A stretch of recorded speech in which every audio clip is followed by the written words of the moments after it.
قادر جیلانی رحمۃ اللہ تعالی علیہ وہ فقہی مسائل میں امام احمد بن حنبل کے پیروکار تھے. اور مرزا صاحب کتنی ڈٹائی اور بے باکی سے کہہ رہے ہیں کہ نہیں جی وہ تو کہاں لکھا ہے کہ وہ حنبلی تھے، حالانکہ جگہ جگہ پہ انہوں نے فقہ جو حنبلی ہے اس کو بیان کیا. اور لیکن اس کے ساتھ ساتھ حضور سیدنا غوث پاک سرکار رحمۃ اللہ علیہ نے امام احمد بن حنبل کا پیروکار ہونے کے باوجود جب امام اعظم ابو حنیفہ کا تذکرہ کیا ہے غنیۃ الطالبین کی جلد نمبر 2 کے صفحہ نمبر 85 پر، تو اس انداز سے وہ لکھتے ہیں صفحہ 85 پر حضرت امام ابو حنیفہ رحمۃ اللہ کا تذکرہ کرتے ہوئے فرماتے ہیں کہ وَهُوَ مذہب الامام الاعظم ابی حنیفہ النعمان رحمہ اللہ تعالی. امام ابو حنیفہ کا تذکرہ کرتے امام ابو حنیفہ کو امام اعظم قرار دیتے ہیں اور فقہی مسائل میں وہ ایک رعایت دیتے ہیں. اور پھر یہ اعتراض بھی کیا جاتا ہے کہ آپ فقہ میں پھر جو نا وہ امام احمد بن حنبل کے پیروکار کیوں نہیں بن جاتے؟ تو بات یہ کہ حضرت غوث پاک سرکار رحمۃ اللہ تعالی علیہ وہ فقہ میں امام احمد بن حنبل کے پیروکار ہیں، جبکہ ہم احناف فقہ میں امام اعظم ابو حنیفہ رحمۃ اللہ کے پیروکار ہیں.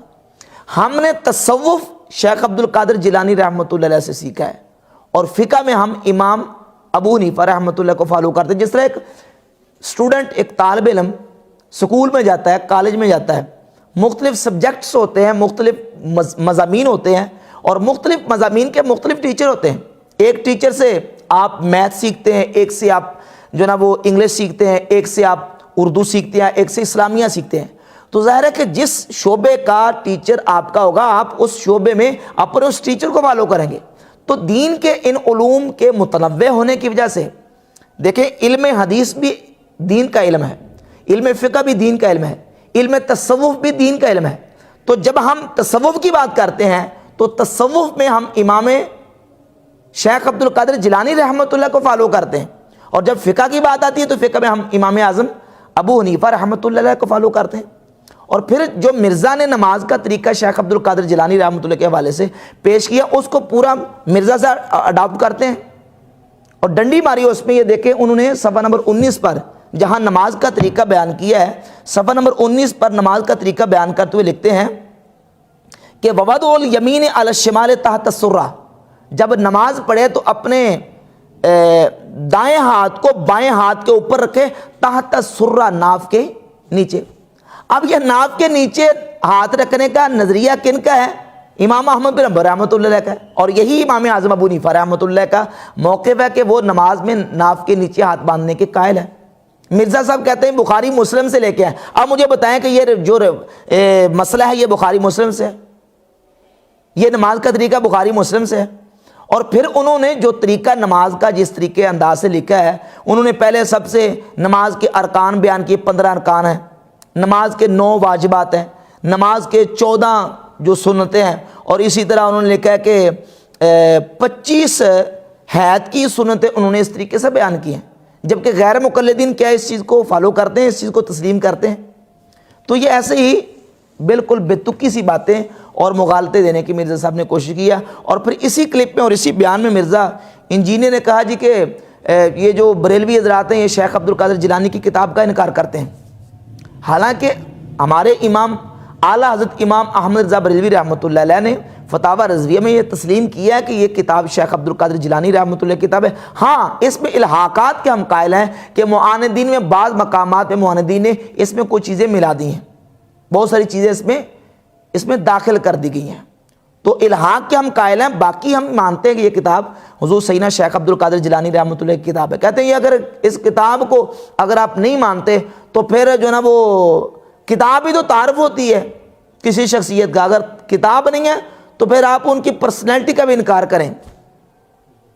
تو مرزا صاحب اگر یہ اصول رکھا جائے تو سب سے پہلے آپ کو خلفائے راشدین کی پرسنالٹی کا انکار کرنا پڑے گا، کیونکہ خلفائے راشدین کی کوئی کتاب تو نہیں ہے نا. سیدنا ابوبکر صدیق کی کتنی کتابیں ہیں، فاروق اعظم عثمان غنی مولا علی کی کتنی کتابیں ہیں، دیگر بہت بڑے بڑے اجلہ تابعین ہیں ان کی کتنی کتابیں ہیں.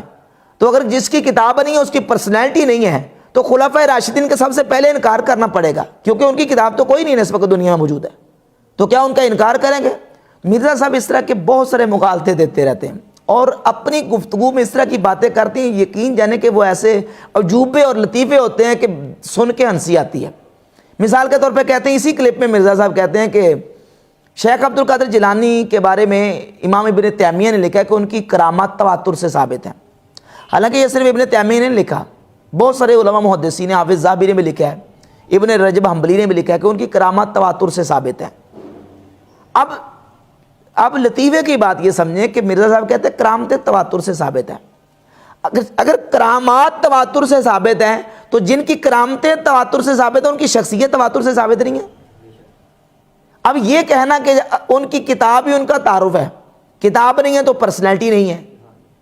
جن کی کرامات تواتر سے ثابت ہیں ان کی شخصیت تواتر سے ثابت نہیں ہے، کیا ان کی شخصیت کتاب سے ہی ثابت ہے؟ تو شیخ عبد القادر جیلانی رحمۃ اللہ تعالی علیہ نے نماز کے حوالے سے جو مسائل بیان کیے ہیں وہ سارے فقہ حنبلی کے مطابق بیان کیے ہیں.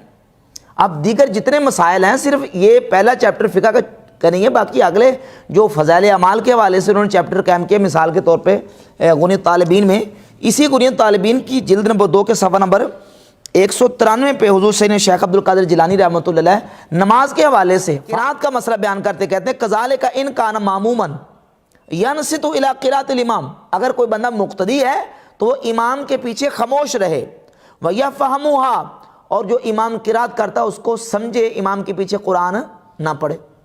اسی طرح ناف کے نیچے ہاتھ باندھنے کا بھی صفحہ نمبر 19 پہ انہوں نے بیان کیا. وطر کتنے پڑھے جائیں، جلد 2 کے صفحہ نمبر 25 پر انہوں نے لکھا ہے کہ وطر 3 پڑھے جائیں. نماز تراویح کتنی پڑھنی چاہیے، صفحہ نمبر 25 پر لکھا ہے کہ نماز تراویح 20 رکعہ 20 رکعتیں ہیں.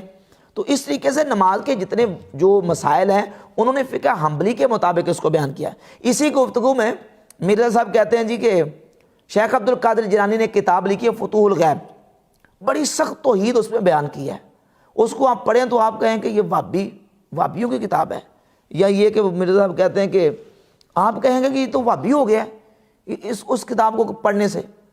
تو مرزا صاحب فتوح الغیب جو کتاب ہے نا، وہ کتاب بھی آپ کی خود ساختہ توحید کے لیے خطرے کا باعث ہے. جس کو آپ کہتے ہیں کہ بڑی اس میں توحید سخت بیان کی گئی ہے، جس میں سخت توحید بیان کی گئی نا، اس میں سے میں آپ کے سامنے ایک حوالہ پیش کر دیتا ہوں جس کو آپ پڑھ کے اور سن کے آپ کے جتنے ہے نا ماننے والے وہ کہیں گے کہ یہ تو بڑی سخت توحید ہے، بلکہ آپ کی اس خود ساختہ توحید کو اس سے خطرہ پڑ جائے گا. یہ دیکھیے صفحہ نمبر 35 پر 16واں مقالہ شیخ عبد القادر جیلانی رحمۃ اللہ علیہ فرماتے ہیں ثم یرد علیک التکوین، جب تو مانوی موت مر جائے گا اور مرنے سے پہلے مر جائے گا تو فرماتے ہیں ثم یرد علیک التکوین، پھر تکوین تجھ پر لٹائی جائے گی، تیرے اوپر لٹائی جائے گی. اور فرماتے ہیں کہ اللہ رب العزت نے اپنی بعض کتابوں میں فرمایا یا ابن آدم ان اللہ الذی لا الہ الا انا اقول لشیء کن فیکون، کہ اے ابن آدم میں اللہ ہوں اور جب میں کسی شے کو کہتا ہوں ہو جا تو وہ ہو جاتی ہے. اطعنی اجعلک تقول للشیء کن فیکون، تو میری اطاعت کر تو بھی ہو جائے گا، میں تجھے بنا دوں گا. جب تو کسی شے کو کہے گا کن فیکون تو وہ ہو جائے گی. اب یہ بندے کو اللہ تعالیٰ اپنے ولی کو یہ اختیار دیتا ہے. شیخ عبد القادر جیلانی نے اسی کتاب میں لکھا ہے جس کے بارے میں آپ کہتے ہیں بڑی سخت توحید بیان کی، اس میں جس میں سخت توحید بیان کی ہے نا، اس کتاب کے مقالہ نمبر 16 میں لکھتے ہیں کہ بندے کو اللہ یہ مقام دیتا ہے کہ جب بندہ اللہ کی اطاعت کر کے اس مقام پہ کھڑا ہو جاتا ہے پھر اللہ فرماتا ہے میں تجھے بنا دوں گا کہ تو بھی کسی شے کو کن کہے گا تو وہ ہو جائے گی. اور فرماتا ہے قد فعل ذلک بکثیر من انبیائہ و اولیائہ و خاصہ من بنی آدم، اللہ تعالیٰ نے یہ معاملہ اپنے کثیر نبیوں سے، ولیوں سے اور ابن آدم کے بہت سارے خاص لوگ ہیں جن کے ساتھ اللہ تعالیٰ نے یہ معاملہ فرمایا. اور اسی کتاب کے صفحہ نمبر 19 پر جس میں سخت توحید بیان کی گئی ہے، ولیوں کی شان بیان کرتے لکھتے ہیں مقالہ نمبر 4 فرماتے ہیں بکتن کشف الکروب، اے اللہ کے ولی بندے جب تو بندہ اللہ کا مقرر بن جائے گا تیرے ذریعے سے مصیبتیں اور پریشانیاں دور کی جائیں گی. اور بیکا تسکل غیوس، اور تیری وجہ سے تیرے ذریعے سے بارشیں برسائی جائیں گی. بیکا تم بتزروع، اور تیری برکت سے تیری وجہ سے کھیتیاں اگائی جائیں گی. بیکا یدفع البلاء والمحن عن الخاص والعام، اور تیری وجہ سے خاص اور عام لوگوں سے مصیبتیں ٹالی جائیں گی. یہ شیخ عبد القادر جیلانی رحمۃ اللہ نے فتوح الغیب میں بیان کیا ہے جس کے بارے میں ہم کہتے ہیں بڑی سخت توحید بیان کی ہے. تو مرزا صاحب جو توحید انہوں نے بیان کی ہے نا آپ کی خود ساختہ توحید کو اس سے خطرہ ہے، لہذا لوگوں کو مغالطہ نہ دیں۔ شیخ عبد القادر جیلانی رحمۃ اللہ تعالی فقہ میں امام احمد بن حنبل کے پیرو تھے، ان کے مقلد تھے اور تقلید کرتے تھے، اور باقاعدہ انہوں نے صفحہ نمبر 116 میں پہلی جلد کے لکھا ہے کہ جو جس امام کا فقہ میں مقلد ہے وہ اپنے امام کے مطابق عمل کرے گا، کسی دوسرے کو اس کو روکنے کی اجازت نہیں ہے۔